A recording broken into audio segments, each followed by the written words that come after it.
This is a presentation from the Waupaca Historical Society. I want to make sure the mic is working. Can you hear me? Okay? Okay, in the back you can hear me? Okay, thank you so much. Well, Tracy and I'd like to thank Tracy and the Waupaca Historical Society for inviting me to talk today. This was scheduled originally for last summer, and so it was really nice that she rescheduled. I had several other things last summer that were just canceled and we haven't rescheduled yet. And honestly, this is my first talk since last March of 2020. So it's been a long time, so I might be a little rusty, but you guys seem friendly. So it'll be good. I brought my husband Paul with me. He's my helper and book carrier. We are both teachers, so we've been off this summer.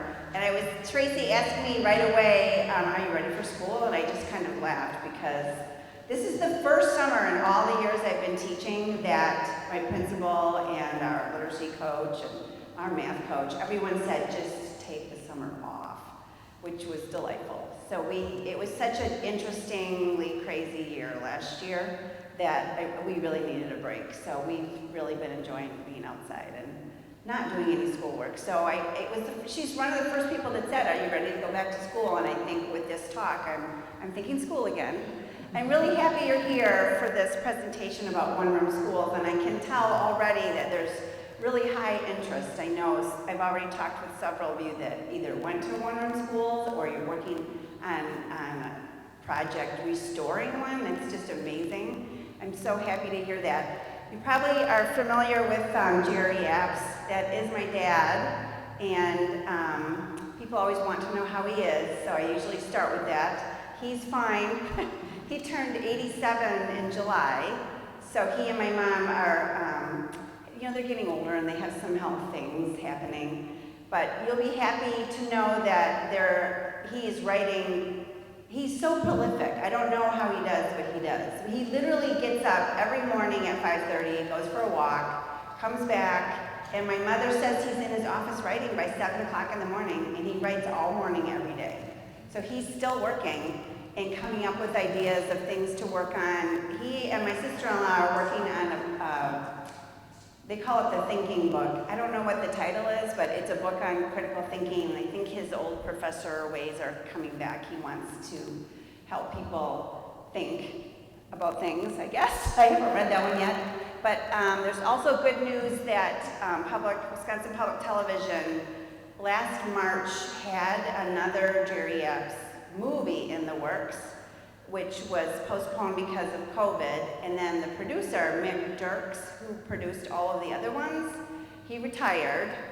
So of course Jerry was like, well, that's all done now, and he just thought it wouldn't happen, but they decided to go ahead and do another movie, which we started production in July. They just sat in his backyard and started interviewing him about gardens and gardening, and the movie is actually going to be focused on the book that I did with my dad, which is the Old Farm Country Cookbook.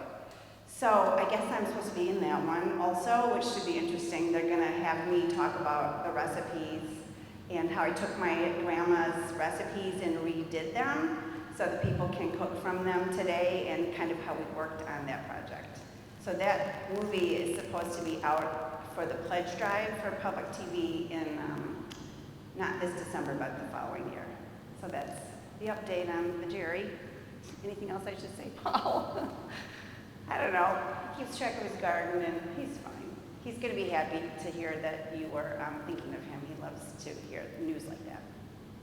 Okay, so I'm a second grade teacher in Madison, and starting a few years ago, Wisconsin public educators were supposed to incorporate Indigenous culture into our curriculum. So I've decided to start all of my book talks on both the cookbook and on my one-room school talk, remembering our Indigenous peoples from Wisconsin and making sure that we keep that in the forefront, because no immigrants in Wisconsin could have been here without having taken over Indigenous lands. So there are lots of resources and lots of people working together to make sure that children in Wisconsin are remembering Indigenous peoples and that we still know that they were here first. So I like to start with that, especially around lakes and around Waupaca area. Lots of interesting history there. Then, I just want to make sure you can see, I'll keep facing front. My project is on one-room schools though, and the book came out already in 2010, it's been a while. Someone knew this already, that my dad had already written a book about one-room schools. His book was more for adults, and it has since been reprinted and is also available still. My book was intended originally for younger readers. It has more pictures, and the vocabulary is easier, but I have found that everybody, any age, has really enjoyed this book, and I've done lots of book talks talking about one-room schools all over the state, and people have just really enjoyed remembering stories from the days of one room. And first, though, I would love to hear more. Just I'm going to do the raise your hand thing because I'm a teacher. Raise your hand if you taught in a one-room school. I don't know if anybody's here that old, okay? Anybody attended a one-room school? Isn't that nice? So these are all the folks that are smarter than me about this because you were there. How about if you were a teacher today, or you were a teacher? Are you a retired teacher or teaching today, besides Paul and I? Yeah, so I could have guessed you were a teacher. The way you were talking, you could tell. The teachers kind of band together, but yeah, it's just interesting to know how education has changed and how it's moving forward. Interestingly, some things have not changed, so I will speak more about that during the talk. So I did not go to a one-room school. I grew up in Madison, Wisconsin, even though my family, lots of you know that we have a tree farm like 3 to 4 miles west of Wild Rose, and we spend a lot of time in central Wisconsin. So my heart is here with you in central Wisconsin. So my elementary school was large. It's still there, but I saw, this is the Chana Lake School that I was just talking to somebody else about, and is featured in my book, and is the one that my grandma Apps and my dad and his brothers attended. And that for a time, it was for sale, so that's why this is my son on the front porch there. We were kind of nosing around. And I wish I would have bought it, but at the time, I didn't have that kind of any extra money, but I would have loved to buy it and just use it. But it was on the corner in between where our tree farm is, and then on the way to visit my grandparents, my dad's parents, when they were still on their home farm. So we drove past this one-room schoolhouse all the time. And I always remember as a child looking at this building, thinking, what was it like to go to school in just one room with one teacher and all those grades? And then as I grew up and decided to become a teacher, I kept thinking, really, how did they do that? And I started teaching for my first 2 years, first grade in Princeton, Wisconsin. And it's a small district, and I still kept thinking, even though I was the only first grade teacher, there were still other teachers there to help me. So I kept thinking about it, and I knew my dad had written a book for adults about one-room schools, and I thought, well, I'm just going to do my own and teach kids about it. It's a picture of students from the Chana Lake School in 1943, and this is the picture I had on my desk while I was writing to sort of keep it centered on the stories of the kids. I didn't want this to be, an academic book and lists of names and dates and things like that. I wanted it to be more stories and relatable for kids. And my mom also grew up on a farm. This is a picture of my mom on her farm near Westby. She grew up on a dairy farm in between Westby and Brokewa, and they had dairy cattle and tobacco. So I had lots of stories of one-room schools kind of around me when I was growing up. This is my mom's mother was really, really great at scrapbooking before there was even a thing called scrapbooking. We still have pages and pages of pictures, and I think everything my mom ever did in 4-H got cut out and put on pages and all numbered in order. And my grandma was very good at numbering all of the people and then writing who everybody is. Because if you don't do that, then you don't know. And then I can remember, we still have pictures from my dad's side of the family, and he can't remember who they are. But my mom's side of the family, everybody's been numbered and labeled, and we know who everybody is. So one thing I can give you a hint on today is if you have old pictures, you should go home and write down who those people are, because somebody will want to know someday. So my mom is in the back there, number 12, at the South Natwick School in Vernon County. And that school is now no longer there, actually. And then, so while I was doing my research, besides having family stories, obviously we can go to wonderful places like museums that are available. And this was the Rhinelander School Museum, which is part of a complex where they have a nice lumber. I don't know, has anybody been to Rhinelander, the lumber museum? And they have a motorboat exhibit, and it's quite large. But I happened to walk into their one-room school one day when I was starting my project, and I didn't really have any kind of a recording device or anything with me, but I said, does anybody know about this one-room school? And they said, oh, you should go talk to Lily. She's in the CCC building. And so I walked in there, and here she was, and I just started asking her a couple questions, and she just started talking and talking and talking and talking, because she had taught in a one-room school up in northern Wisconsin, out in the woods.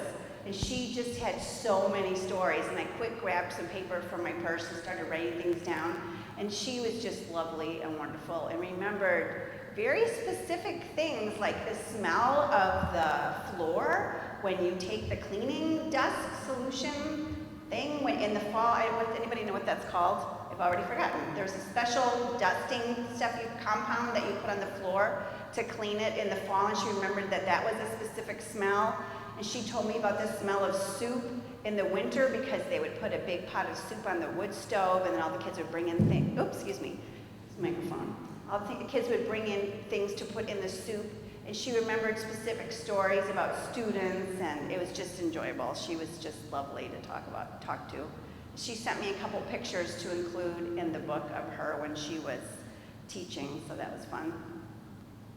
And then somebody else told me that lots of historical societies are starting to keep track of where their one-room schools were. In Oregon, I went to talk to the folks at the Oregon Historical Society. This is the top half of a map they were working on, and they were just sort of getting oral history stories from their community, and they were marking where the schools were.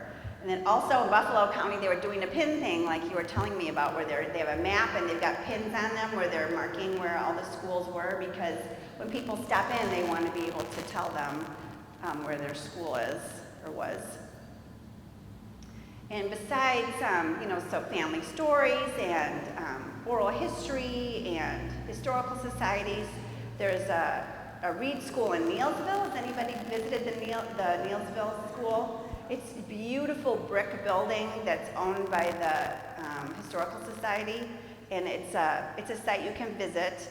And the inside is actually the cover of my book. It's a beautiful building. And it's interesting because the first floor it's set up like a school, and you can take family visits there or school visits. But in the basement, it's set up more like a museum where they have signage all the way around with information and history about one-room schools, and they have computer kiosks where kids can log in and try some things. But I include this in my talk because I think it's important for us to remember in Wisconsin that the public schools as a system have been really important for a very long time. And then when Wisconsin was settled in the late 1780s as part of the Northwest Ordinance, a provision was made for the establishment of local schools once the area achieved statehood. So in some places in the country, you couldn't go to school if you couldn't pay for the education. But in our state, it was pretty important to have a free public school right from the start. So the first school in the territory was opened in Green Bay in 1791. And then in 1845, the first free public school in Wisconsin was opened in Southport, now known as Kenosha. So I think that's important to remember about our state. Then, of course, obviously, when you're doing any kind of research, you're going to use as many primary source documents as you can find. And I scour antique shops and used bookstores for old readers, and I have a pretty nice collection of old school books. I only brought just a few, and I have a whole lot more. But I also, it's harder to find things like old school teacher books and things. So when I find those, I went into an antique shop, and this wasn't even for sale, but I asked them, and they were like, "Oh, is this something you want?" And I was like, "Oh yes, this is perfect," because they didn't have it out for sale because all the front pages are missing. But in the back, it's a teacher attendance book, so that was really fun, and just the comments are really fun to read. It's from 1908, so really, really fun. And I actually Googled some of the names, to try to figure out where it came from, and some of the names I found in obituaries near Berlin, so it might be from a school near there. So it was sort of a fun little hidden mystery. But there's interesting comments in the teacher book where they had to give conditions of the library books and the schoolroom and the outbuildings, and all of these things sort of paint a bigger picture of what it was like to be a teacher in a one-room school when they had to keep records like this. Here's Jerry's first year report card, and my parents are very good keepers. They keep a lot of fun things, and this is one that was kind of fun because his first grade teacher, Teresa Piowski, promoted him to second grade, and I thought it was interesting that she only gave him letter grades in reading, and then also art, language, phonics, and deportment, which I thought was funny. He got an A- one time.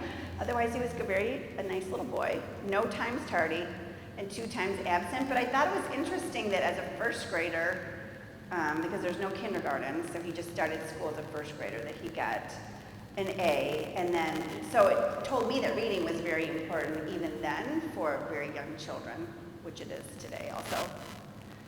And then also, I'm lucky to have the treasurer's book from the Chana Lake School. My dad happened to have it. So I know from that school, I know what they spent money on, what the school board spent money on, from the very beginning of when the school opened to the day that it closed. So that is really interesting. And this was a page I like to talk about because it's from the year my dad was starting school. And I'll tell you a couple things in case you can't see it, but they had, Mrs. McKinley Jenks came in on August 18th, 1939 to clean the school. She was paid $5. And then her husband, McKinley Jenks, was paid $11 for labor on the toilets, which are outhouses, and labor on the outhouses. But then it's interesting because prior to that, on July 28th, McKinley Jenks was paid $4 for broken bones. So I don't know if he had been over there and got hurt and they ended up helping to pay for something that happened. But Teresa Piowski's first month's salary in 1939 was $85, and then right away they paid her half of the second month. So she got a little bonus for starting that school year. So these are kinds of documents that are so interesting to have, obviously, when you're doing any kind of research and trying to find out what life was like. And then, obviously in Wisconsin, the one-room schools were typically built from what we had here, so bricks or wood. And they usually looked sort of the same shape and facing sort of the same direction. Here's a schoolroom in Grant County. This is an image from the Historical Society, which I've showed this picture to kids to kind of show them what it was like to be sitting in those kinds of desks.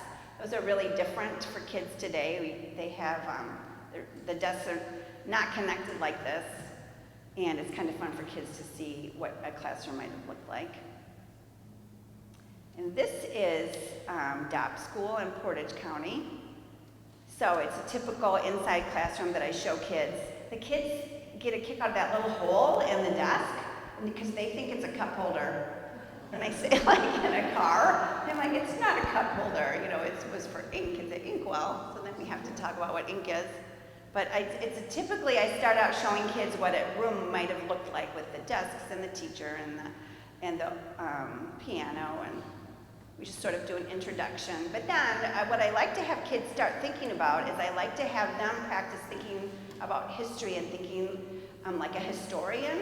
So I show them this picture and I ask them this is the Chana Lake School again. But I ask them what they think this red building might have been for. If the kids were in that school building in the kind of room I just showed you, what do you think the red building would have been for? So what do you think the red building's for? A woodshed? Is that what you think, or what a kid would think? Yeah, like a principal, or another, like an office. Yeah, so kids have told me that they usually say things like it's a barn because they're thinking country, farm animals. So they would say it's a barn, or then they think of recess equipment, or they say something like you said, like the principal's out there, which there was no principal in the one-room school.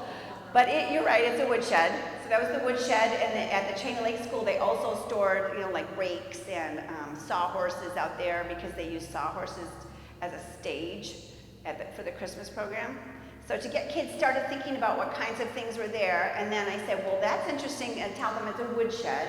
So then I think, what did they need wood for? And then they're like, oh, what did they need? Did they build things?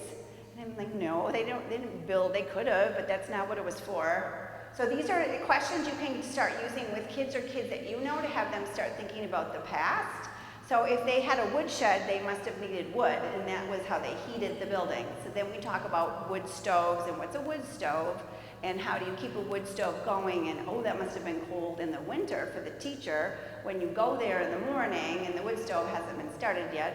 Or if you're a lucky teacher and your neighbor comes over and starts it for you, then you don't have to do that. But that was also a chore then for the kids to bring in the wood and the kindling and maybe some paper. So there was a wood box maybe. And then this wood stove is actually at the Raspberry School at Old World, Wisconsin. It's a nice one-room schoolhouse. It's part of Old World. So if there was a wood stove, that means there wasn't like any heat, no air conditioning. So then where'd you go to the bathroom? Well, this is a big thing for kids. They just get, I don't know why it is, but second grade, 8, they had a big kick out of learning about outhouses. So we talk about outhouses and what was it like to go in the outhouse. And then one for the girls and one for the boys, and then what must have been cold in the winter, and someone would have to shovel a path out there in the winter. And so we talk about different kinds of outhouses. And then this is even a two-hole outhouse. And I showed this picture to a book talk, a group, and the little girl in the front row just covered her eyes because she was just couldn't believe the idea of going into an outhouse. It was very funny. And then most kids think they're just going to get, like bit or something. There's going to be spiders or animals in there. So we just talk about how that's not the case, really. It's just, they're funny. So if there's heat from a wood stove and there's an outhouse, then where do you get a drink of water? Because there must not be indoor plumbing. So where did they get a drink of water? This one is a Eagle Corner School in Richland County and shows the pump there. So obviously a pump is from water. It's interesting because some kids really don't know where water comes from. They don't understand the idea of water in the ground. So then we talk about that water comes from the ground. And if you are, this is my husband Paul showing how the pump works. So then we talk about a pump, and some schools had their own pump, or they might have had to have water hauled from a neighbor if they didn't have a pump, and then you would just wash up like you do today. You're going to wash up with soap and water in a bucket and get clean that way. Does anybody remember a Red Wing water cooler? Like the original bubbler? If you turn the spigot, it would bubble up. This is a nice Red Wing water cooler that's at the Reed School in Neilsville. And then obviously there was a teacher, and you were saying that your dad went to normal school in Oshkosh, right? Is that what you said? Teachers College, yeah. So normal school, that it doesn't mean that there's an abnormal school. It just, normal school came from a French word meaning that they were going to be taught the norms or the routines of how to run a classroom. So this is the normal school that's in Viroqua. And on my discoveries and searches, I found two really interesting postcards from teachers that went to the normal school in Milwaukee. And they're fun because they're both writing to friends from their time at the normal school. And this one is from 1910, and it was written to Herman from Julius. And it says, "Hello, old friend, how are you? This is the place where I am now. They'll make you come to time and scratch your head." So I don't know if that meant he was intrigued by learning or if he was confused, I'm not sure. But this one's from 1922, written for Mabel, from Margaret, or Maisel. "Dear Maisel, how would you like to go to a school this size? This is the school I'm attending this summer. It's easy to get lost in it. There are about 1,000 teachers going to school here. kind of fun to find little treasures like that. And then here's pictures of some graduates of the Marinette Normal School in 1941. And this picture is actually in my dad's book, and he told me that the gal that gave him this picture, she said that 1941 meant the beginning of the war, and then the men who graduated left and did not start teaching them because it was just the beginning of the war at that time. And I also have been lucky to find things in journals and things from teachers. And this one is actually like a student composition book because the beginning of it is all, like lessons that a student was writing out in cursive. And then I don't know if that student left that year or not, but there's other interesting things in here that have to be from the teacher because there's a journal entry and in the back, and it says April 8th, 1908. This is written from a teacher. 4 years ago, this spring, I was about 4 times happier than I am now. I read that and I was like, oh no, she was not happy. And it says, I only wish I had sense enough to know it and not started to teach school. Have now taught a year and we're on the 4th term.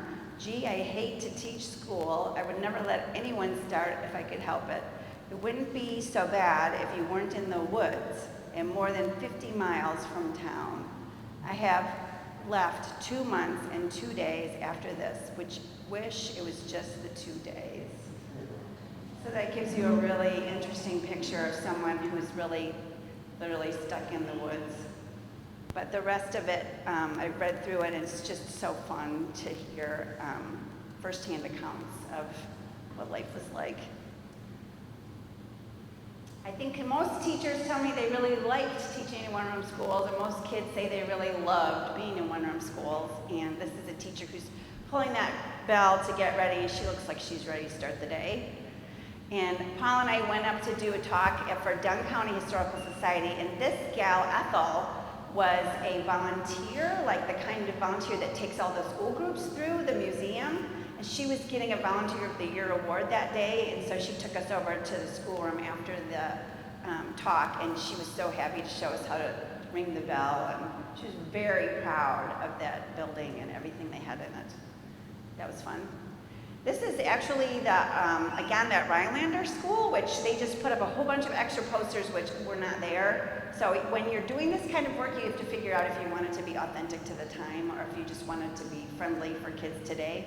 So they put up a bunch of extra posters that I'm sure were not there at the time. So a typical school day, I like to teach kids that they start with the Pledge of Allegiance, and we still do that. We still do the Pledge of Allegiance every day. And the school teacher had a desk with all our things organized. And I have several slides now of teacher schedules just because it's a thing that I like.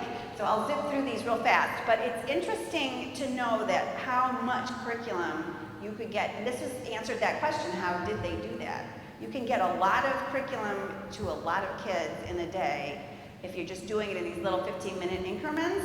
So all the kids are working at their desk, and then you're pulling kids to the front to do your small groups, and it's very timely. That's the one thing Lily told me is she was on time. And when I was listening to her, I was like, oh my gosh, I believe you.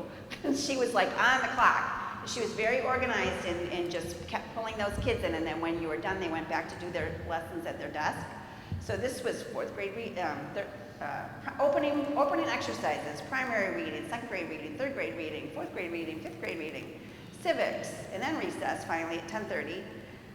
Other reading, 1st grade history, 2nd grade history, 3rd grade history, numbers, 1st arithmetic, 2nd arithmetic, 3rd arithmetic, algebra, and then finally lunch.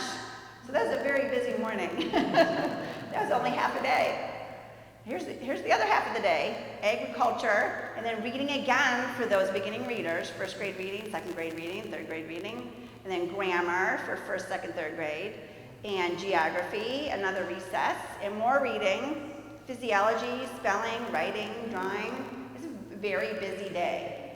And I heard someone already, I think you said that when you were showing me your picture, that when you were not working directly with the teacher in a small group, the room was quiet like this, so you were listening in to everybody else's lessons.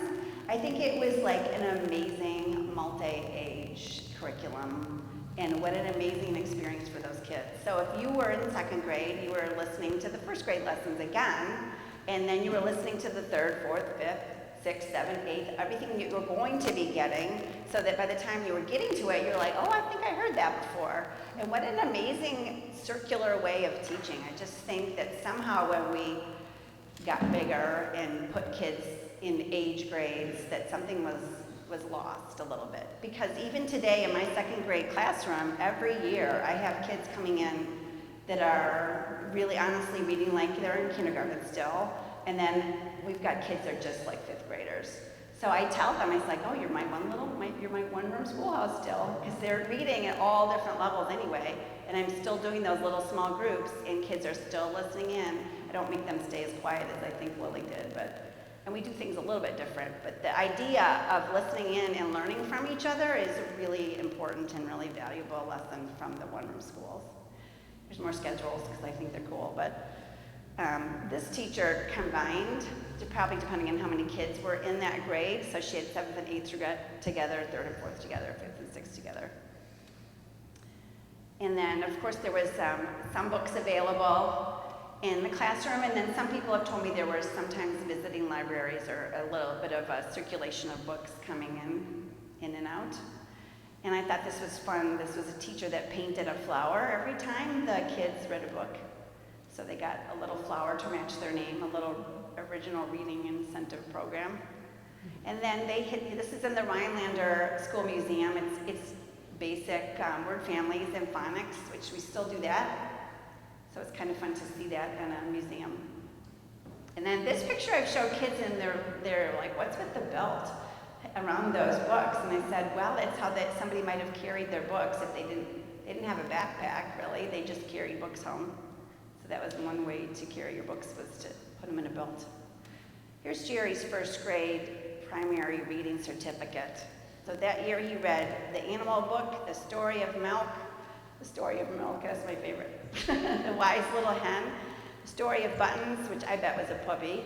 School Days here and there, and Mrs. Collie and her 2 little puppies.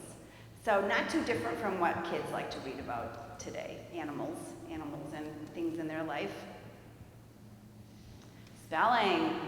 So we still teach spelling, even though I literally don't do spelling lists every week like they used to do, but spelling's still important. And does anybody remember being in a spelling bee? Like where you have to sit and spell words? This building is in Mount Horeb. It's a beautiful brick building that's a museum now, and that Mount Horeb, being the Scandinavians that they are, they have a Scandinavian festival every winter, and this museum, to raise money for their historical society, they put on a spelling bee. And I went to watch just because I was curious. So you had to pay a certain amount of money to enter the spelling bee, and then they were selling cookies and refreshments and things. And then all the adults were spelling. They used the actual middle school spelling words that they use today. And I was going to enter it, but I didn't, and I'm kind of glad I didn't because it was hard. It got hard very fast. And then the gal on the left that was in the yellow and black, she had won the spelling bee the prior year, so she dressed up like a bee, and it was a lot of fun. I thought it was a really clever idea for them to do to raise money. Oh, and then the hats are because of the Scandinavian festival thing, the red hats. And then here's another picture of maps, and we still teach lots of maps and geography, even if a lot of it's digital and online now, but kids are still very fascinated with maps and where things are and places to go. And then it's lunchtime, so I brought my lunch bucket. I brought this can along to show kids today that there's a kid here. Thank you. It's nice to see a kid. Welcome. So there's a little lunch bucket from that you might have taken, and does anybody know what this might have been prior to being a lunch bucket? Yeah, like a syrup or lard or syrup can, yeah. So I've showed this to kids, and they're like, that's an old paint can, isn't it? I'm like, no, it's not a paint can. But I'm interested in old lunch buckets because they're kind of fun. This is my dad and his 2 brothers, maybe like a first day of school picture. And I think it's kind of fun because the shadow on the side there is definitely my grandma. That's her little shape there. And then here's a picture of some kids at Pleasant Ridge, which was one of the earliest integrated schools in Grant County. There was a very unique settlement in Grant County that was naturally integrated, and this picture's in my book to show the lunch buckets also. Here's more lunch buckets. It's kind of fun for kids to try to guess which are older and which are newer based on what they look like, and that would be a fun activity to do, just to put things with really anything, phones or books or lunch buckets or things that are familiar to people, to try to see if you could put them in the order oldest to newest, because it's just kind of neat to think like a historian that way. Recess. Here's recess at a one-room school in Grant County from 1939, and the kids are just still playing and having fun outside like they do today. So the next picture is this same schoolhouse as it looks today. So it's a private residence, and I'm going to show you what it looked like before again. But it was interesting because I was driving my son to a summer camp in Grant County, and we were driving, and I was like, oh my gosh, I know that building. So I stopped and pulled over on the side and just took a picture of it from my car so I could get a picture of how it looks today, because I think they've done a nice job of restoring it and making it look like it's a happy building still. This is recess up in Bailey's Harbor in the winter, and the kids are sort of lassoing and playing with ropes, and we have jump ropes today, but I don't let anybody lasso anything. Not real safe. And then of course, in the winter, the Christmas program. Does anybody remember being in a Christmas program? I bet you remember what you said, or your songs even, because I was signing books at Old World, Wisconsin in the gift shop over the holidays, and I asked that question to a man who just was there, and all of a sudden he started singing and dancing. He started singing I'm a Little Teapot in the middle of the gift shop, and his wife looked at him and said, I didn't even know you knew that song. He said, oh yeah, I had to do that for the Christmas program. And it was just really funny and entertaining. He's like, I haven't thought about that in years. So it's funny because when you are part of that kind of a production, several people have told me that that helped them with their careers later, with their public speaking, with their ability to get up and talk in front of people, with their self-confidence. There's really something to be said for letting kids get up and perform in front of other people. And the Christmas program is very important. They had, in this book, there's like the one that was the teacher journal, there's a whole pages and pages of what they must have had to memorize, the songs, and this is like Song of Jingle Bells. And then some of you might recognize this little golden book of favorite songs. It would have been like a music book, and in the section that has Christmas music, on the side it says, be sure to learn Santa Claus is coming to town. So that, and don't forget to include it. And my mom says at the end of the Christmas program, and my dad also, is that at the very end, everybody's waiting because you could hear jingle bells outside, and Santa was going to come in and bring gifts at the end of the Christmas program. So he would come in the back, blast through the back with the wind, and I can just feel the warmth of that building because everybody came to the Christmas program, whether you had kids there in school or not. So it was a very large community event for the whole community. The whole community that identified with that school, they all came to the Christmas program. Did you have something you want to say? By looking at that, I can tell you what every letter stands for. Okay. C is for the grace child, H is for aeroplanes, R is our redeemer, I means is freedom, S is for the star that shows the great river, T is for the horizon, they travel far, M is for the wings of the day, A is for all we stand for, and S is the shepherd's name. You did this. You did this one.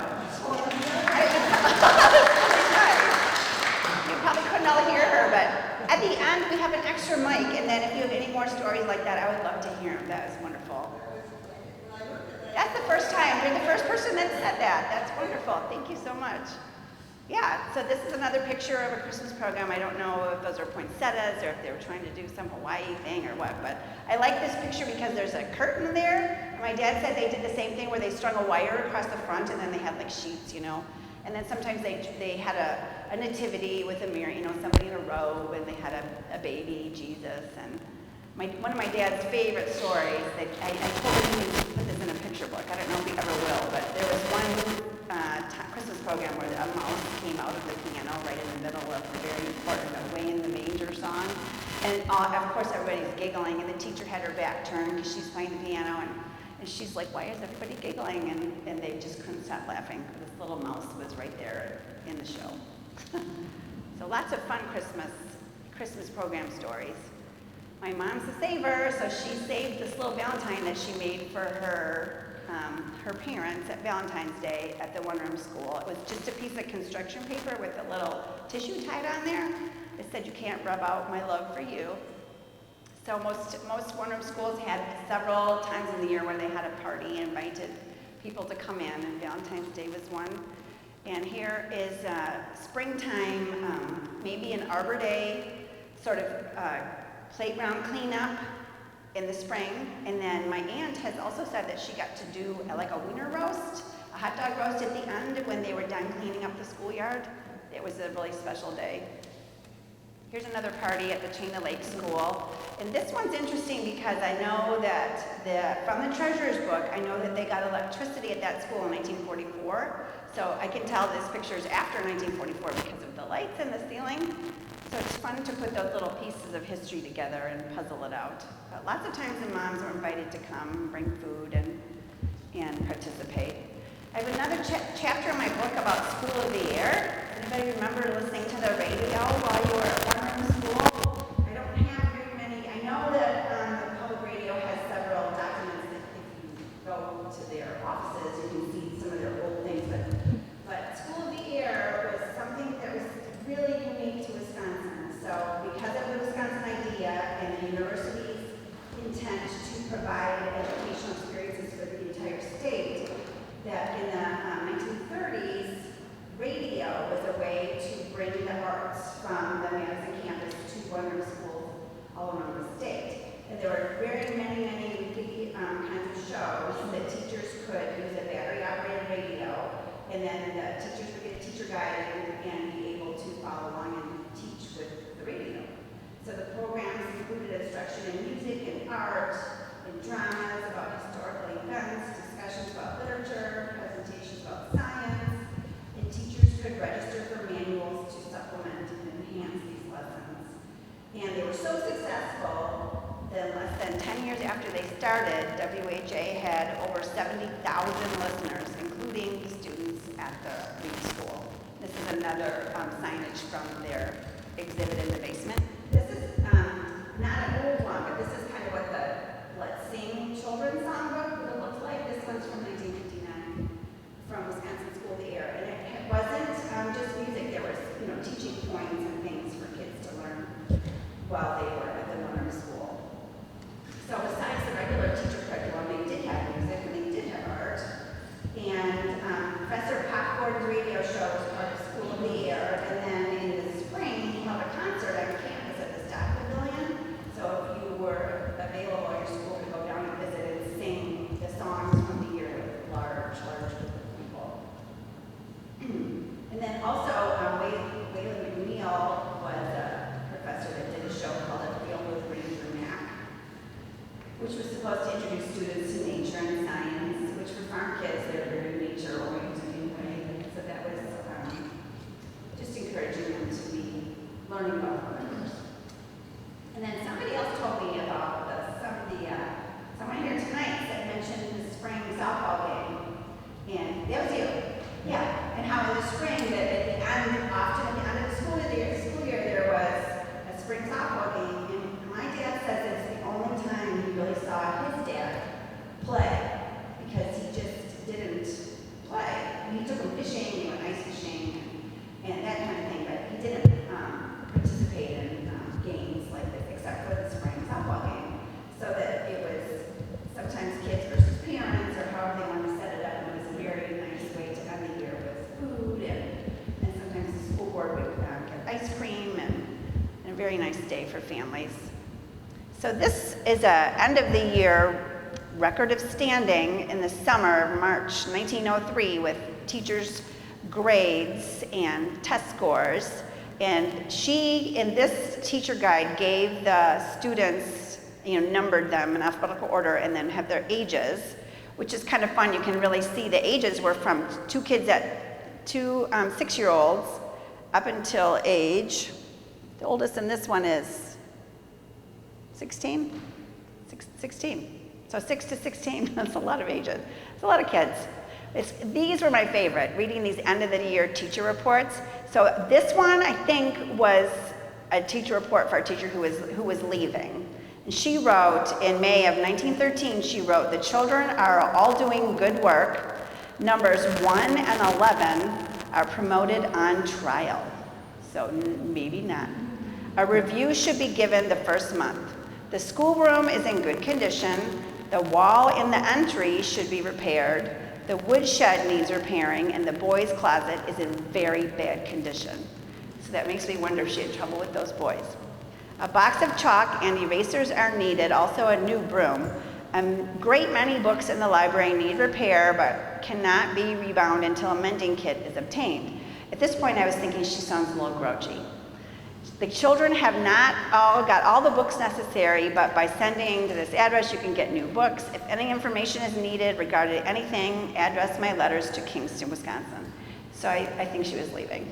And I don't know if it was on good terms or not. Hard to tell.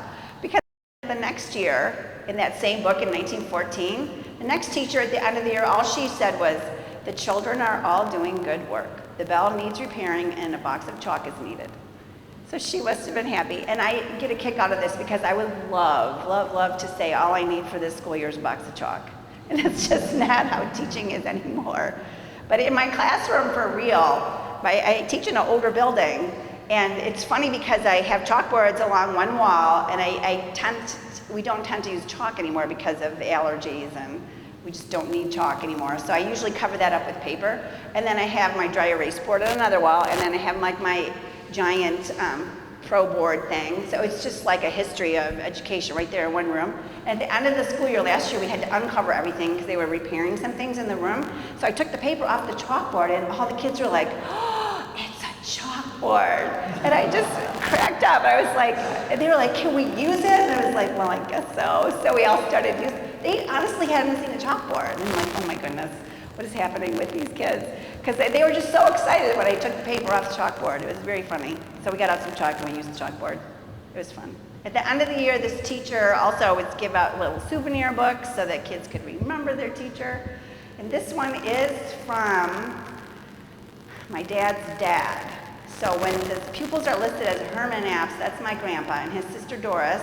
And then, isn't this cool? I did not know this till I looked at this, that George Apps was on the school board, which is then my great-grandpa. So education was important in my family and in a lot of families. Oh, and I've also used this picture to show kids, all the last names that are the same, so that they really do realize you were there with your brothers and sisters.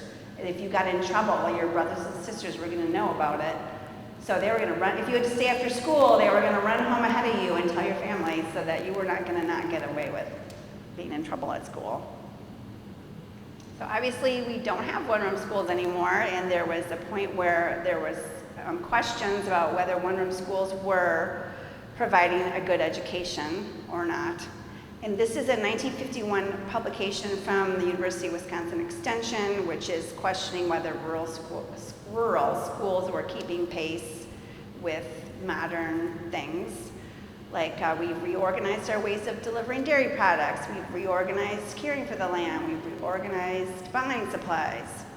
And then they just kept encouraging closing of one-room schools and consolidations. Another one, what should we do about our school? Because lots of people would say you don't need to do anything, it's going fine.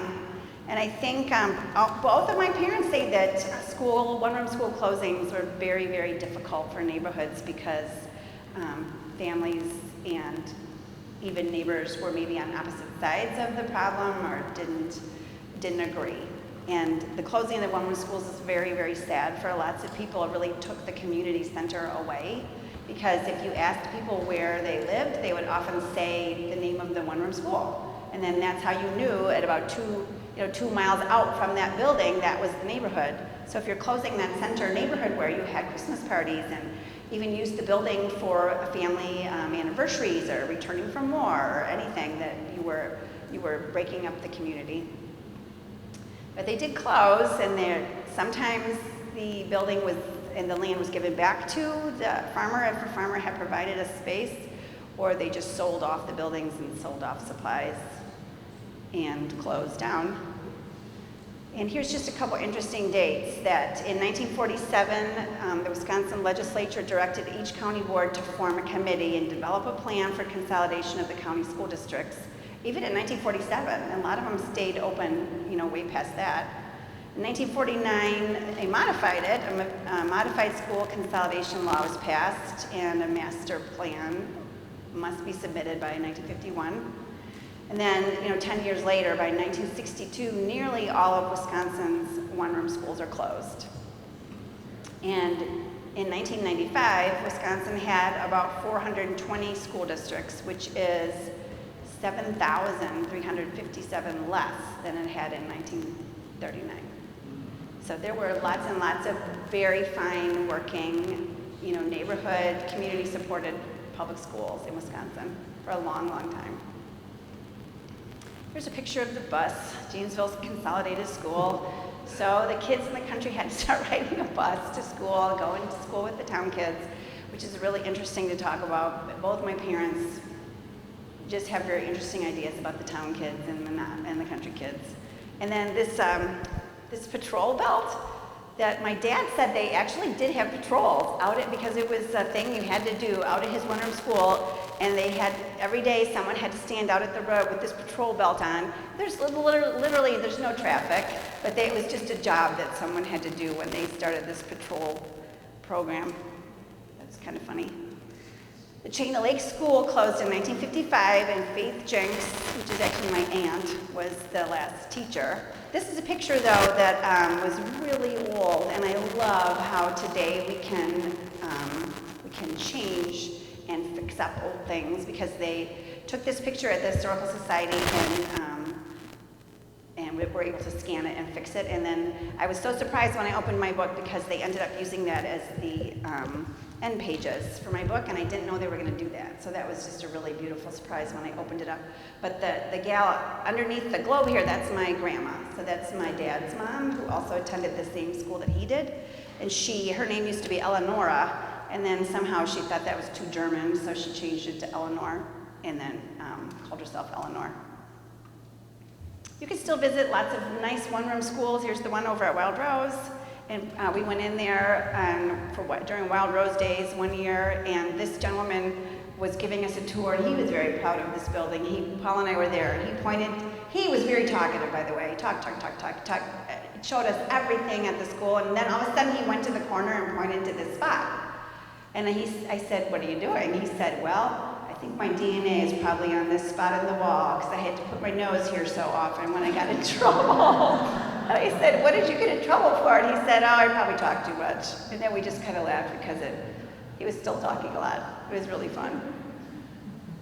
And here's a beautiful, huge schoolhouse museum in Ephraim. And when you go there, there's a lady that acts like a school teacher and sort of does a lesson. That was really fun to visit. And this is it. It's just gorgeous. Big, beautiful desks. And then, of course, here's the Raspberry School at Old World. If you've never been to Old World, Wisconsin, you really need to head over there. They are open-ish, and you can take a sort of a bus tour, and there's lots of ethnically organized spaces to visit. It's very, very cool. Here's the inside of that school, where there's also like a little lesson, and you can learn about one-room schools.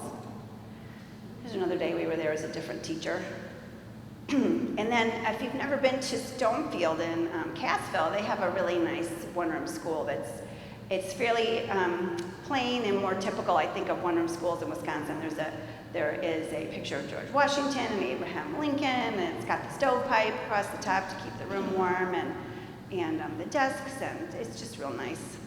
And some one-room school buildings have changed into other things. This is the school grounds coffee shop in Cottage Grove. It's kind of a clever name for a coffee shop. And then in Paola, there's a schoolhouse cafe, which it's pretty fancy actually now. And when I talked to the manager there, and she told me when they were reopening, this actually had been a two-room school for a very long time, and they finally closed it down. And then she said that they lost the bell somehow, so she found a new bell on eBay, and there's a rope there still, so you can pull the rope to ring the bell. And when she was redesigning it for the cafe, they took a wall down, and behind it was original chalkboard. So they kept some original chalkboard, and that's where they write the menus for the day on it. So that's kind of fun. Here's the inside of the Reed School. Again, just another beautiful space. And in the basement of the Reed School, like I said, there's some computer things where you can take that 8th grade examination, see if you can pass on the computer there. On the chalkboard in the Reed School, it says, all that you do with your might. Things done by halves are never done right.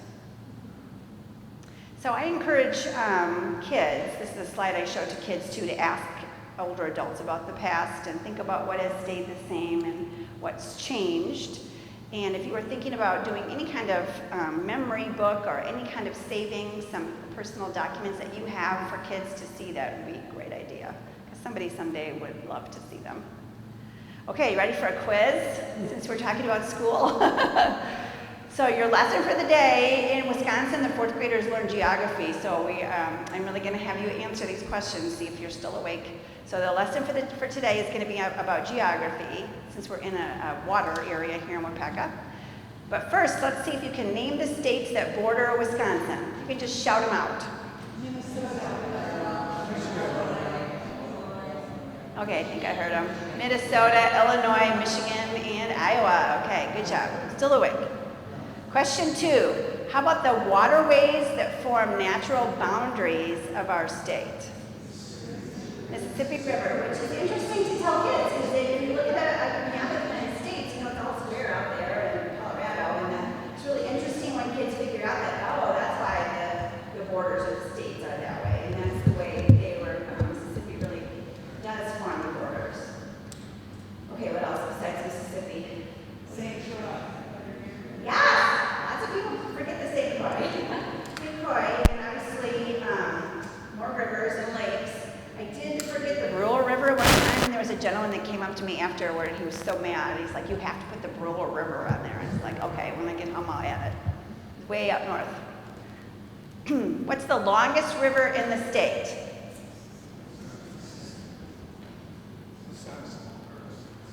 Wisconsin. Anybody else want to say? Yes. It flows south and west for 430 miles before reaching the Mississippi at Prairie du Chien. Okay, which river was joined with the Wisconsin River by a canal in the city of Portage? That's why Portage is called Portage, because you had to portage there. So originally in Wisconsin, the roads were waterways, of course, so people traveled by water, even before there were plank roads. Okay, it's the Fox River. So this allowed cargo to be shipped from Lake Michigan to the Mississippi River and beyond, which is really cool when you think about it, how we, in the start of our state, how water has really been an important part of our history.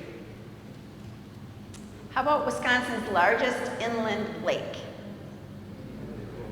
Yes, Lake Winnebago, 28 miles long and 10 miles wide. How about Madison is located on what type of landform? Isthmus.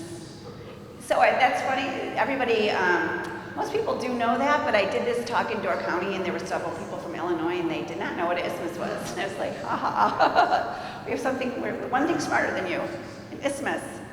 Okay, so now that was like the 4th grade one. Here's the easy one. Symbols of the state of Wisconsin, since we're all history fans here. What's the state bird? Yes, the robin. Oops, I went to state tree. Yeah, sugar maple. And the state flower. You guys are good. A pluses. And the state animal. Yes, the badger. And do you know why? Anybody know why? Did she say it? Miners, yes, the miners. Like, for example, in Mineral Point, when people from England came from Cornwall and they were mining, then they burrowed and lived in holes instead of prior to settling. Okay, any questions or story? I know you have stories. I know there's one gentleman who wants to show us a book that you brought, that someone brought. But that's the end of my talk, but I'd love to hear if you have if you would like to recite that Christmas poem again with a mic this time. Or if anybody has a story you want to share, it's so fun to hear what other people remember. And sometimes when you hear a talk like this, it triggers something that you hadn't thought about for a while, so it's kind of fun. And our friend, are you going to do the mic? All right. Did you have something you wanted to share with us?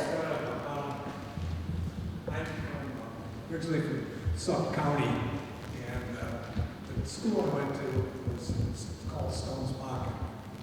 And the school was started in 1849, 100 years before I was born.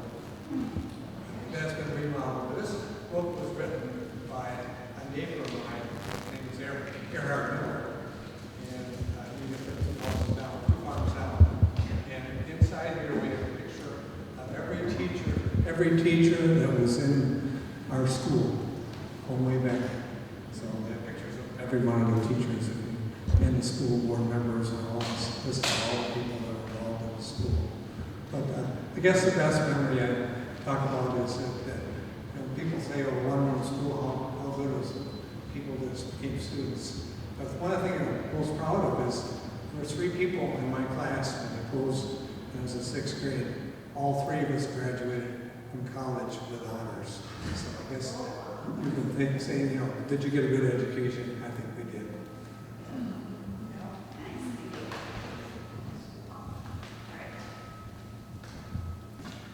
You had something.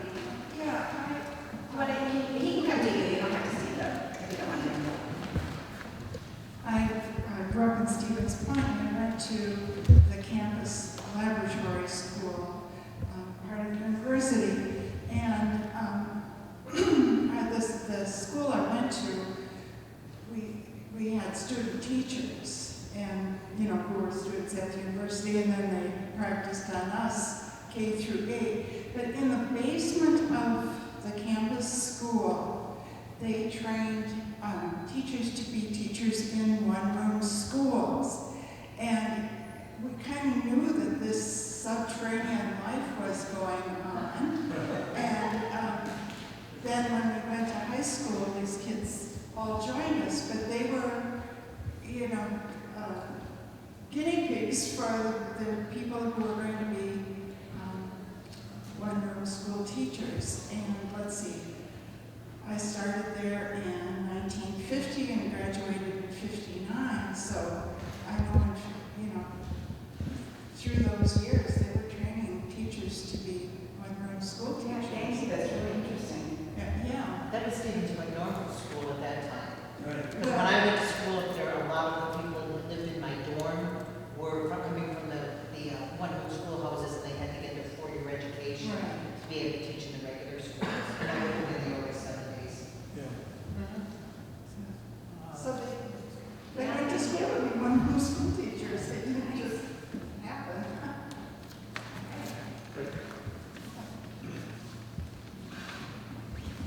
Anybody else have? Yeah, go ahead. I just wanted to say that when you were talking about chalkboards, my sister was a real smart pants because the teacher chose her to dust the erasers one year. Okay. And she got paid 25 cents a week. And then the teacher would give her a ride home after school. Nice. I remember the first time I ever heard of a student getting paid for doing that. Most of them just had chores that they had to do because they were chores. And you have that nice picture. You should tell people about your nice picture. I have a picture I have a picture here from what's called Lowen Pine School, and it was in New London. And the teacher has 3 sets of twins in school in 1 year. And, 5 of the children are my brothers and sisters. That's why I have this picture. So she had quite a classroom. It's a full classroom. Yeah. Yeah, nice. I'm Lee Halverson from the Iowa Historical Society, and I don't know how many of you know that or have this book, but this book, Rural Schools of Waupaca County, I appreciate your state presentation. Now, this is local, okay? Yeah. So, this book was initiated by the Waupaca Historical Society. Don Hansen is one of the authors, and he was excited about writing about his experiences and his mother, who was a country school teacher, experiences. And so he started this project by the prodding of the Waupaca Historical Society. He did a presentation in Iola's Historical Society, and John Paulson, who was a member there, joined Don, and so the two of them put this book together. Now, one of the 7 buildings at the Iola Historical Society is a replica of the Townsend School on 49. And my wife Sue and I and Don Hanson have just taken on a project to bring it back to what a rural school looked like. It had collected a lot of stuff that was not rural school. And in this book, we have found 136 schools that were in Waupaca County. One of the things we did is we took a map, as you showed from Oregon, I believe it was. We took a map of the county and put little dots by all 136 schools. But we also have a sign-in sheet for each of the schools. If any of you attended a rural school and could ever get to our historical society, we would love it if you would come into the school building, find the school you went to, sign your name, and put the years that you went to school. Pardon? Don taught in Cheyenne. Don and I were actually college classmates for both of them.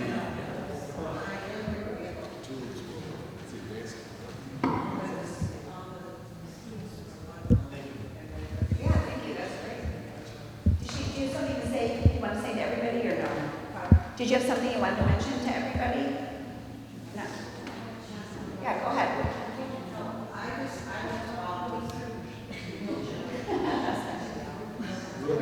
I went to Baldwin's Mills School, and it was a 2-room. Well, it was a one, all the students were in one room.